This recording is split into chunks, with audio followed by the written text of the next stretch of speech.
Jika Mar-a-Lago Accord jadi kenyataan, apa dampaknya bagi Indonesia?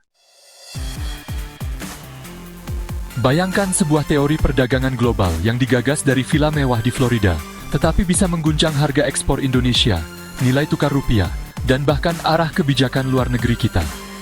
Inilah Mar-a-Lago Accord, gagasan besar yang berputar di sekeliling kebijakan tarif Donald Trump.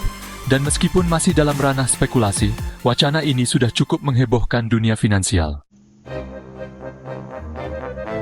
Pertanyaannya, jika teori gila ini menjadi kenyataan, apa dampaknya bagi negara seperti Indonesia?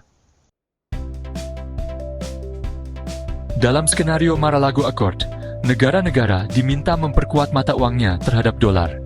Artinya, dolar akan menjadi lebih lemah dibanding euro, yuan, yen, dan juga rupiah. Ini terdengar bagus bagi produk ekspor AS, tapi buruk bagi negara berkembang yang menggantungkan pertumbuhan dari ekspor, seperti Indonesia. Jika rupiah menguat terhadap dolar, maka harga produk Indonesia di pasar global akan menjadi lebih mahal, sehingga daya saing kita menurun. Sektor seperti tekstil, furnitur, CPO, hingga komponen otomotif akan terdampak langsung. Permintaan global terhadap barang-barang kita bisa menurun, dan ini berisiko memperlambat pertumbuhan ekonomi kita. Persaingan harga yang makin ketat. Jika China, Jerman, dan negara lain mulai membangun pabrik di Amerika Serikat demi memenuhi syarat bebas tarif ala Trump, maka pasar global akan dibanjiri produk baru buatan Amerika Serikat. Produk-produk itu bisa langsung bersaing dengan ekspor Indonesia di pasar-pasar utama seperti Asia Tenggara, Australia, dan Timur Tengah.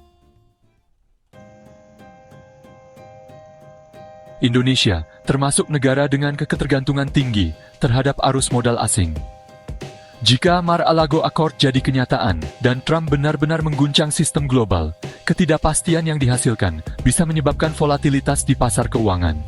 Investor akan mencari aset yang lebih aman, meninggalkan pasar negara berkembang seperti Indonesia. Rupiah bisa berfluktuasi tajam, IHSG bisa terpukul, dan suku bunga acuan bisa naik hanya untuk menjaga stabilitas. Kebijakan suku bunga jadi lebih reaktif. Bank Indonesia mungkin terpaksa menaikkan suku bunga demi menjaga aliran modal masuk.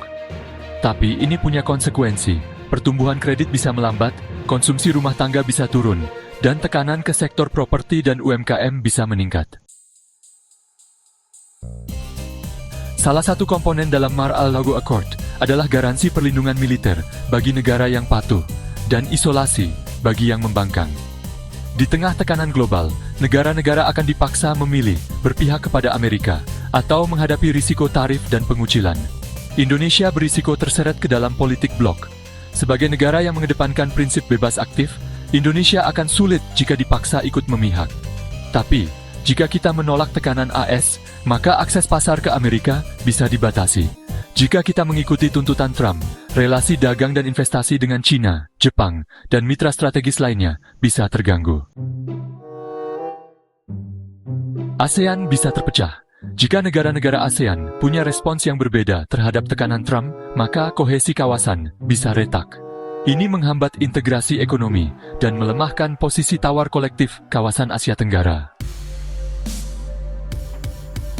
Trump mendorong negara-negara surplus dagang untuk membangun pabrik di AS. Ini bisa memicu perubahan besar dalam arus investasi global. Daya saing negara berkembang dalam menarik investasi akan turun. Kalau pabrik-pabrik besar seperti milik Jerman, Jepang, dan Korea Selatan mulai dipindahkan ke AS karena tekanan tarif, maka negara seperti Indonesia akan kehilangan potensi investasi jangka panjang. Revisi strategi hilirisasi dan insentif fiskal diperlukan. Indonesia perlu berpikir ulang bagaimana caranya menarik investor agar tetap tertarik masuk, bahkan ketika Amerika Serikat menawarkan bebas tarif dan proteksi militer sebagai imbalan pindah lokasi. Namun, seperti krisis lain dalam sejarah, situasi ini bisa juga menjadi pemicu reformasi yang lebih mendalam di dalam negeri. Diversifikasi pasar ekspor. Indonesia bisa mempercepat pembukaan pasar non-tradisional seperti Afrika, Asia Selatan, dan Amerika Latin untuk mengurangi ketergantungan pada Amerika Serikat dan China. Peningkatan nilai tambah domestik.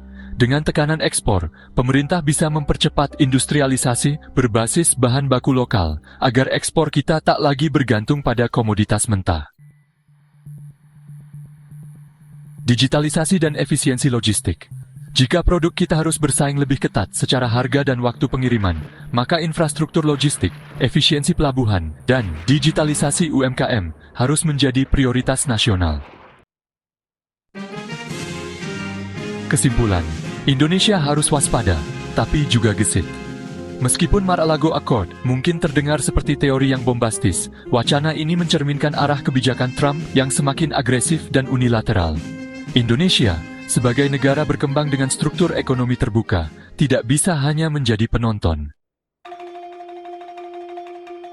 Pemerintah, sektor swasta, dan masyarakat sipil harus bersiap dengan skenario global yang lebih kacau dan penuh tekanan. Bukan untuk tunduk pada tekanan, tapi agar bisa mengambil posisi yang cerdas dan adaptif di tengah tarik-menarik kekuatan dunia. Sejarah menunjukkan, negara yang selamat dari kekacauan global bukan yang terkuat, tapi yang paling cepat beradaptasi.